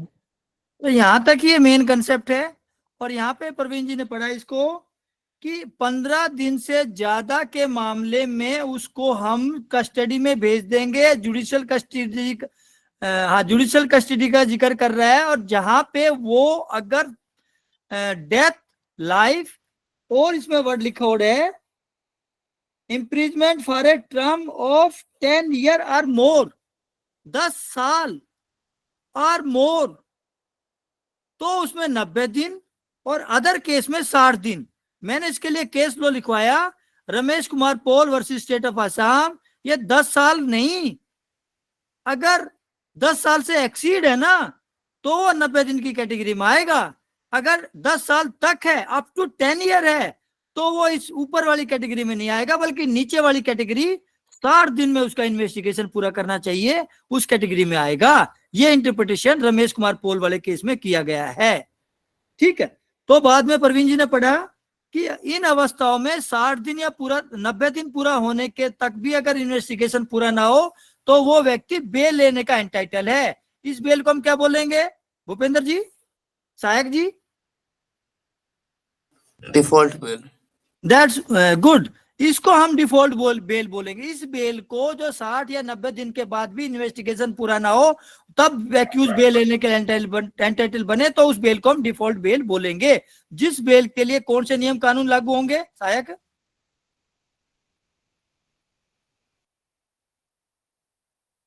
Sir इस bell के लिए भी वही नियम और कानून कायदे लागू होंगे जो कि सामान्य बेल का जो चैप्टर है, चैप्टर नंबर 35 में, पुराने की बात कर रहा हूं, जो भी है 33, पुराने में 33 था शायद, 33 का 436 से लेकर 450 तक के जो प्रावधान थे वही लागू होंगे एज इट इज, जैसे कि बेल में होता है। इसमें नए सेक्शन बता दिए, वो अपने अकॉर्डिंगली देख लो। ठीक है यहाँ तक? कौन सा सेक्शन चल रहा है ये? कब एंटर हुआ है भाई? निक्की जी आप कब एंटर हो, कब पढ़े हो? सर मुझे पता नहीं लग पा रहा था सर, अभी किताब खोली, मैं रास्ते में चल रहा था पढ़ते पढ़ते। तो हम तो रोज क्वेश्चन बताते हैं, कल आपने ये क्वेश्चन करना है, आज हमने ये क्वेश्चन करना है। ये हम रिमांड का एक क्वेश्चन पढ़ रहे हैं, सेक्शन ये आपका 187 है। ठीक है यहाँ तक निक्की जी? सोच रहा था। ठीक है सर। हाँ अजय जी कुछ बोलना चाह रहे हो? हाँ जी सर, आपने जैसे बताया 60 डेज या 90 डेज के बाद वो डिफॉल्ट बेल का इंटाइटल हो जाता है। तो अगर वो पहले ही बेल पे हो, सपोज कीजिए पुलिस ने आप रिमांड मांगी और उसने मतलब जो मजिस्ट्रेट ने उसने बेल दे दी, तो फिर कंसेप्ट ही नहीं आएगा ना। अगर वो पहले बेल पे है तो फिर कंसेप्ट ही नहीं आया सर, वो तो चीज ही अलग हो गई। हमने तो बोला शुरू में, अगर आपने हमारा इंट्रोडक्शन सुना हो, हमने बोला है कि जब आप एक्यूज को लेके जाएंगे तो कोर्ट के पास 3 ऑप्शन है, या तो बेल पे छोड़ देगा, कहानी खत्म फिर तो। नहीं तो सर बेल भी तो वो इकट्ठी थोड़ा दे देगा, 6 महीने 60 दिन की, वो 15 दिन की या 20 दिन की ऐसी बेल नहीं होती, मतलब बेल की कोई टाइम लिमिट नहीं होती। नहीं सर ये कहाँ लिख रहा? फिर पूछ रहा हूँ सर, मतलब बेल मतलब ऐसा नहीं कि आपको 15 डेज की बेल है। नहीं सर, नहीं, बेल तो एक बार हो गई, जब तक आप गलती ना करो, जब तक आपकी गर्दन नहीं पकड़ी जाएगी। ठीक है। तो अगर पहले बेल होगी फिर तो ये कंसेप्ट नहीं आएगा। अगर बेल नहीं हुई और मजिस्ट्रेट ने उसको जुडिशियल कस्टडी में भेज दिया, रिमांड मैक्सिमम 15 डेज हो गया, उसके बाद जुडिशियल कस्टडी में भेज दिया, और उसके अगर तब 60 डेज या 90 डेज में इन्वेस्टिगेशन पूरी नहीं हुई, तब वो डिफॉल्ट बेल का इंटाइटल हो जाता है। हाँ जी ठीक। टोटल 60 डेज है। ठीक। हाँ सहायक जी बोलो, पढ़ो आप। Yes, sir. Subsection 4. No magistrate shall authorize detention of the accused in custody of the police under this section unless the accused is produced before him in person for the first time, and subsequently every time till the accused remains in the custody of the police. But the magistrate may extend further detention in judicial custody on production of the accused either in person or through the audio video electronic means. यहाँ पे हाजिरी की बात करी गई है। पहली बार वो इन पर्सन जाएगा, बाद में जो है वो इन पर्सन भी जा सकता है या इलेक्ट्रॉनिक मोड से भी उसकी हाजिरी लग सकती है। बोलिए जैन साहब। इसमें ये कहा गया है ना कि जब तक वो पुलिस की रिमांड में रहेगा तब तक उसको हर बार इन पर्सन आना पड़ेगा, और जब जुडिशियल कस्टडी में चला गया तब ऑडियो वीडियो इलेक्ट्रॉनिक मीन से कर पाएगा। मैं तीसरी लाइन में subsequently every time till the accused remains in the custody of police, मतलब जब तक पुलिस कस्टडी में तब तक उसको इन पर्सन आना ही पड़ेगा। Accused in produced before him in person for the first time and subsequently every time till the accused remain in custody of the police. मतलब ये जो ऑडियो वीडियो इलेक्ट्रॉनिक मीन्स के जो प्रावधान है वो जब जुडिशियल कस्टडी में पहुंच जाता है तब आता है, ताकि वो पुलिस टॉर्चर या कस्टडियल टॉर्चर नहीं हो रहा हो वो देखने के लिए होगा।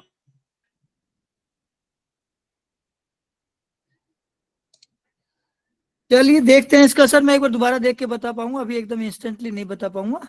हाँ सर, मतलब मुझे तो यही समझ आ रहा है कि जब तक पुलिस में है कि कस्टडियल टॉर्चर के जो होते हैं वो देखने के लिए उनको पर्सन में बुलाया जाएगा, और जब जुडिशियल कस्टडी हो जाएगी तब वो ऑडियो वीडियो इलेक्ट्रॉनिक मीन्स के थ्रू कर सकते हैं। मैं आपको कल इस पे बात कर पाएंगे अभी एकदम। सर ठीक है ना। चलिए पढ़िए, आप ही पढ़िए sir. Hmm. 5 number. Subsection 5, no magistrate of the second class, not specifically empowered in this behalf by the High Court, shall authorize detention in the custody of the police. Explanation 1. For the avoidance of doubts, it is hereby declared that, notwithstanding the expiry of the period specified in subsection 3, the accused shall be detained in custody so long as he does not furnish bail. Explanation 2. If any question arises whether an accused person was produced before magistrate as required under subsection 4, the production of the accused person may be proved by signature on the order authorizing detention or by the order certified by magistrate as to production of the accused person through audio, video, electronic means, as the case may be, provided that in case of a woman under 18 years of age, the detention shall be authorized to be in custody of a remand home or recognized social institution. Provided further that no person shall be detained otherwise than in police station, under police custody, or in prison under judicial custody, or a place declared as prison by the central government or the state government. मोटा मोटा इन्होंने कहा कि पहले 5 number पे जो आपने पढ़ा, पहले हमने बोला कि जो जुडिशियल मजिस्ट्रेट सेकंड क्लास है, he has also empowered if the by the high court, he has also doing such job also. तो सेकंड क्लास मजिस्ट्रेट भी ये काम कर सकता है अगर वो हाई कोर्ट से द्वारा एम्पावर्ड है तो। पहला पॉइंट। एक्सप्लेनेशन में बोला कि अगर उसको बेल भी दी गई लेकिन वो बाकी कंप्लायंस नहीं कर रहा तो उसको कस्टडी में रखने के अलावा कोई ऑप्शन हमारे पास नहीं है। अगले में आपने बोला कि कैसे पता लगेगा कि भाई वो अपीयर हुआ है, तो वो उनके सिग्नेचर वगैरह से प्रूव होगा, फिजिकली जाएगा फिजिकल सिग्नेचर, ऑडियो वीडियो से उनका ऑडियो वीडियो के हिसाब से। ठीक है, यहाँ तक। आखिर में बोला कि अगर वोमेन जो एक्यूज है वो 18 साल से कम की लेडी है तो उसको हम जेल ना भेजकर, कस्टडी ना भेजकर रिमांड होम या सोशल इंस्टीट्यूशन में भेजेंगे, रिकॉग्नाइज सोशल इंस्टीट्यूशन में। और आखिरी बोला कि जो सरकार ने बनाई है ना जेल, आप उसी में भेज सकते हो, उसके अलावा किसी जेल में आप नहीं भेज सकते। सरकार जिसको जेल बताए, बनाए, नोटिफाइड करे, उसी में वो भेजा जाएगा, ना कि किसी और में, प्राइवेट में नहीं भेजा जाएगा। वो ये बोलना चाहता है, ये सरकार डिसाइड करेगी, स्टेट गवर्नमेंट डिसाइड करेगा, ये हमने कहा है। ये जो 6 नंबर पे है, इसमें मोटा मोटा खुद पढ़ना है भाई।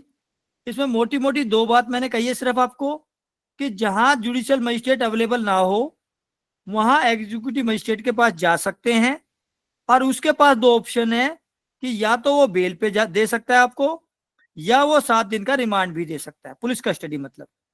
यही प्री के सवाल आते हैं, बाकी डिटेल पढ़ने की आवश्यकता ना है। उसके बाद पढ़िए अजय जी, आप पढ़िए, दिखा 7 नंबर पे।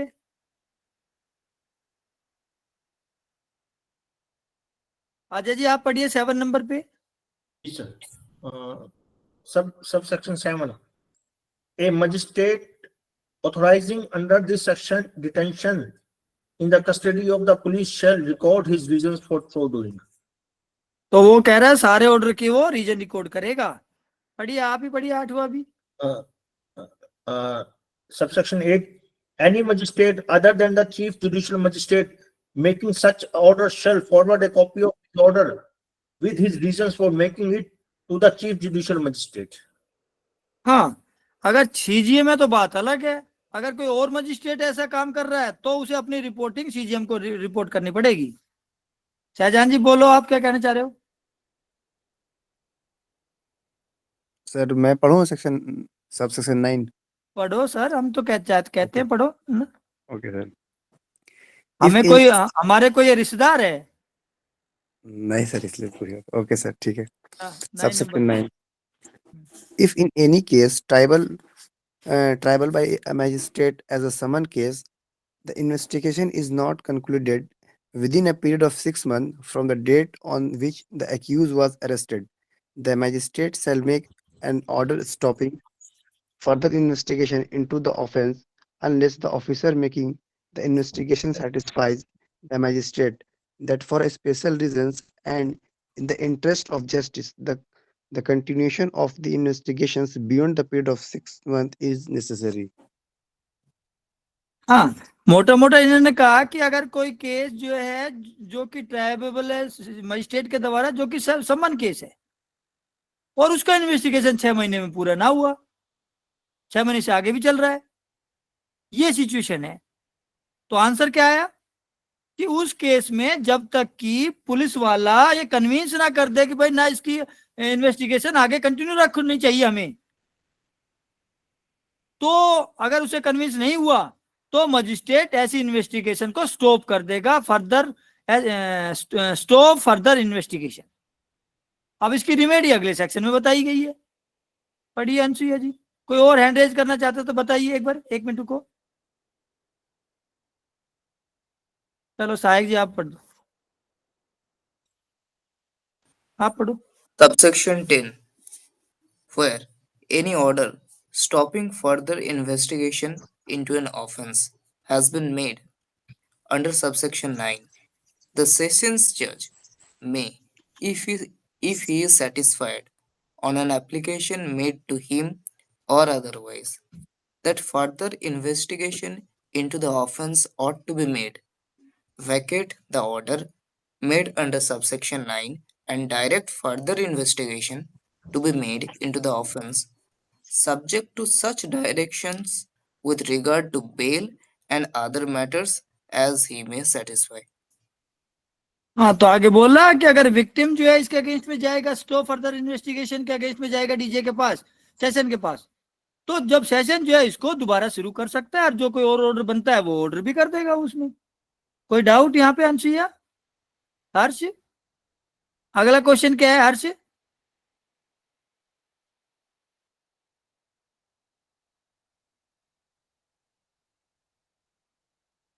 मनीषा शर्मा जी ज्वाइन हो रहे हो, कैमरा ऑन करो, कुछ बोल लो, सुनो, जब तो पता लगेगा।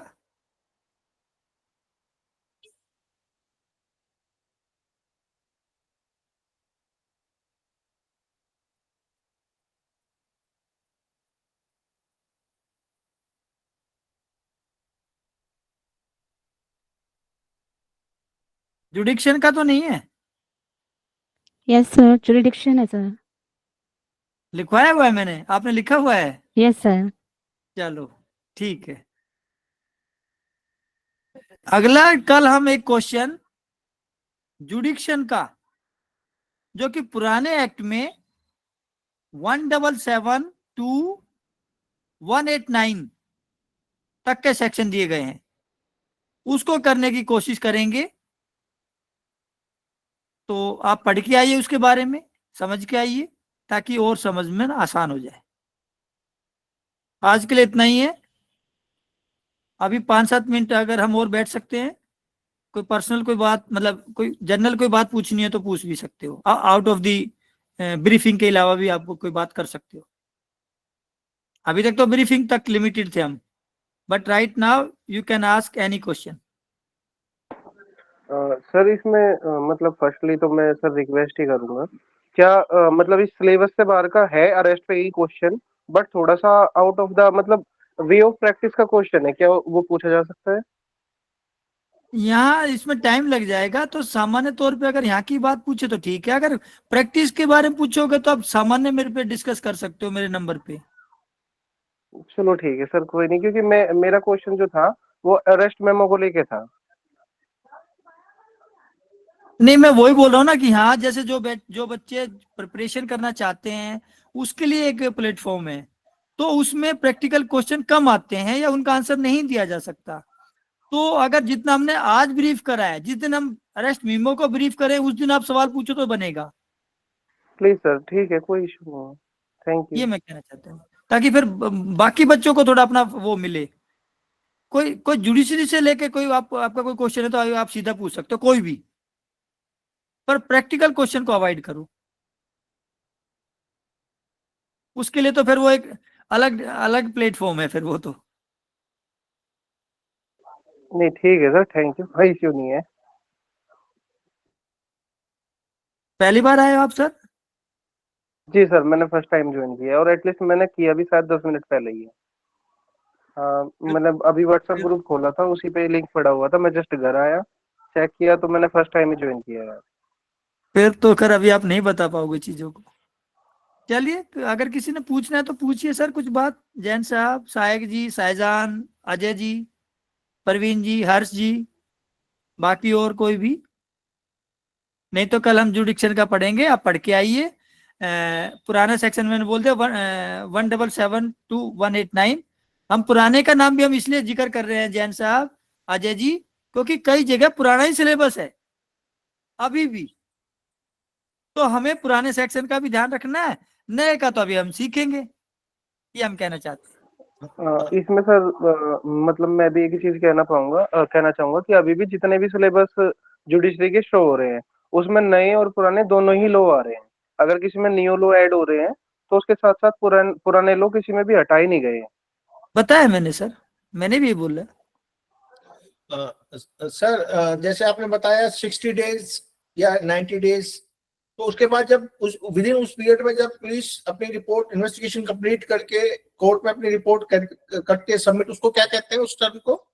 चलान। वो हमने बोला, चलान बोल दिया, पुलिस रिपोर्ट बोल दिया, फाइनल रिपोर्ट बोल दिया, कुछ भी बोल देते हैं। टेक्निकली तो फर्क है थोड़ा थोड़ा, अच्छा, पर मोटे तौर पे तीनों एक ही चीज है। मतलब 60 डेज और 90 डेज के अंदर पुलिस को अपनी इन्वेस्टिगेशन कंप्लीट करके चलान या पुलिस रिपोर्ट या फाइनल रिपोर्ट जो भी कहे वो मतलब कोर्ट में सबमिट करना पड़ता है। और अगर नहीं सबमिट, अगर इन्वेस्टिगेशन पूरी होती तो फिर कोर्ट कहती है कि आप फर्दर इन्वेस्टिगेशन मत करो। नहीं नहीं नहीं, ये तो मैंने नहीं बोला sir. After 180 days, after further investigation, अगर 180 डेज के बाद नहीं सर, फर्दर इन्वेस्टिगेशन को रोकने का वो तो कंसेप्ट ही हमने दूसरा बताया है कि अगर कोई सम्मन केस है उसकी इन्वेस्टिगेशन 6 महीने तक पूरी ना हुई, वो पॉइंट थोड़ा सा स्लाइटली अलग है अजय जी। जी, तो जो अब हम केस कर रहे हैं वो 60 जैसे 60-90 डेज है, उसके बाद भी इन्वेस्टिगेशन चलती रहेगी क्या? हाँ, उसके बाद भी कर लो। कब तक सर? क्या उसकी कोई लिमिट नहीं है? जैसे वो तो मैंने बीच में समझाया था कितनी लिमिट है। नहीं, आप 180 डेज बता रहे थे ना कि वो इसमें 180 डेज नहीं बताया मैंने बोला था वहाँ 6 महीना, 1 साल और 3 साल। अच्छा, बीच में एक सेक्शन पढ़ाया था मैंने। उर्वशी जी कहाँ हो? आज तो मैं देखने को तरस गया आपको। तबीयत ठीक ठाक है? आवाज क्यों नहीं निकल रही? Yes sir. हाँ, तो आपने कोई सवाल भी नहीं पूछा, क्या बात है? सर अभी पूछ रही हूँ सर। अच्छा, कुशल मंगल है घर? हाँ चलो बताओ, पूछो। सर, मेरा क्वेश्चन है कि अगर हमें जैसे बेल मिल गई, जैसे अक्यूज को बेल मिल गई, डिफॉल्ट बेल, डिफॉल्ट बेल, तो फिर पुलिस जाके बोलता है कि मैंने चालान फाइल किया, बाद में वो चालान फाइल करता है और उसके बाद बोलता है कि बेल को रोक दो, डिफॉल्ट बेल को रोक दो, तो फिर वो बेल नहीं रोकता है, मतलब कोर्ट नहीं रोकती है डिफॉल्ट बेल। एक बार ग्रांट कर दी तो कर दी। ठीक है, सवाल क्या है? सवाल ये है कि जो मैंने समझा तो वो मेरा कॉन्सेप्ट क्लियर है कि नहीं है? सही, क्लियर है कि अगर एक बार डिफॉल्ट बेल हो गई तो बाद में अगर आप चालान भी पेश कर दो, टाइम पीरियड के बाद ही करोगे ऑब्वियसली, तो आपकी डिफॉल्ट बेल कैंसिल नहीं होगी जब तक कि उसके अपने ग्राउंड ना हो कैंसिल के। ठीक है, और 16 और 90 डेज में पुलिस को इन्वेस्टिगेशन कंप्लीट पूरी करनी ही करनी है।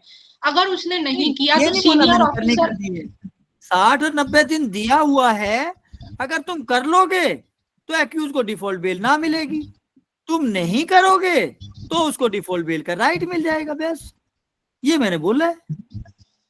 और अगर जैसे पुलिस नहीं कर पाती है तो सीनियर ऑफिसर तो पूछेगा उसी से कि 60 डेज में क्यों नहीं हुई या 90 डेज में क्यों नहीं हुई, तो फिर वो तो उसके हिसाब से वो एक्सटेंड कर देगा टाइम पीरियड कि वो अभी तो इन्वेस्टिगेशन पूरी कर लो। सर वो तो कितना एक्सटेंड करे, पर लॉ में ये नहीं लिखा ना, लॉ तो अपना काम करेगा ना। हाँ, तो अगर उन्होंने नहीं किया तो इन्वेस्टिगेशन पूरी 60 और 90 डेज में पुलिस ने तो कोर्ट के पास जाएगा ना, वो कोर्ट के पास जाके क्या बोलेगा कि अक्यूज मेरे को दे दो क्योंकि मेरे को और इन्वेस्टिगेशन करना है। फिर नहीं मिलेगा ना एक्यूज तो शुरू में 15 दिन मिलेगा और नए एक्ट में पहले 40 दिन मिलेगा और या 60 दिन में मिलेगा। सिर्फ जो पूरा पढ़वाया हमने, एक बार आप रीडिंग करिए इसकी दोबारा, फिर एक बार दोबारा सवाल करिए। ठीक है सर। हाँ साहिब बोलो। Sir bar of taking cognizance जो आपने बताया वो थोड़ा समझा दीजिए। बेटा वो कंसेप्ट पढ़ेंगे जब भी पकड़ में आएगा। मैंने तो बोल दिया मोटा मोटा कि कोर्ट किसी केस को एफआईआर होने के बाद या पुलिस कंप्लेंट फाइल होने के बाद उसको कोग्निजेंस लेगा 6 महीने के अंदर अंदर। अगर फाइन का केस है 1 साल के अंदर अंदर। अगर 1 साल की सजा है 3 साल के अंदर अंदर। अगर 1 साल से ज्यादा की सजा है और 3 साल से कम की सजा है। और अगर जैन साहब किसी अपराध की सजा 3 साल से ज्यादा की है तो उसका कोग्निजेंस मजिस्ट्रेट कभी भी ले सकता है। उसका पीरियड ऑफ लिमिटेशन नहीं दिया गया।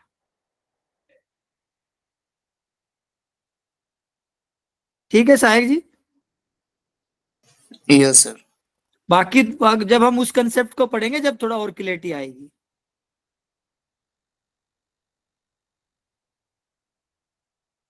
आज के लिए बहुत इतना ही। हर्ष। यस सर, अगर आपको और पढ़ाना है तो कोई इशू नहीं मुझे तो। नहीं पढ़ाना नहीं, अभी तो हम जनरली आपसे अटैच होना चाहते हैं, आपसे सवाल जवाब करना चाहते हैं, तो यही बात है। नहीं सर, और क्वेश्चन आंसर करना कोई इशू नहीं है मुझे, मेरा कोई क्वेश्चन नहीं है सर। हाँ तो मेन तो ये है कि अगर हमारा रिलेवेंट क्वेश्चन बन रहा है, कनेक्टेड क्वेश्चन बन रहा है तो उसका आंसर करने में कोई ऐतराज नहीं। ये मैं बोलना चाहता हूँ। बाकी तो अभी आप इसकी सेल्फ स्टडी करिए, राइटिंग प्रैक्टिस करिए, केस लॉ को खुद पढ़िए। मैंने तो सारे केस लॉ लिखवाए हैं और उनके साथ 2 लाइन भी लिखवाई जितना कि पेपर में चाहिए। लेकिन आपने अपनी नॉलेज बढ़ाने के लिए उस केस लॉ को पूरा भी पढ़ना है, उसकी समरी भी पढ़नी है। ये मैं बोलना चाहता हूं। ठीक है परवीन जी, आप कब से क्लास ले रहे हो? सर मैंने फर्स्ट क्लास ली थी 6 को सर, 6 जनवरी। नहीं 5-7 क्लास लिए है। Yes sir, but yesterday I couldn't join sir. The कुछ lorry समझ में आ रहा है थोड़ा बहुत? हाँ जी सर। कहाँ से हो आप? दिल्ली सर। अच्छा, ये तुलसी कुमारी जी मुझे अभी दिखी है, क्या बात है? सर लेट से ज्वाइन हो पाई हूँ थोड़ा। क्या बात होगी? आज मकर संक्रांति था।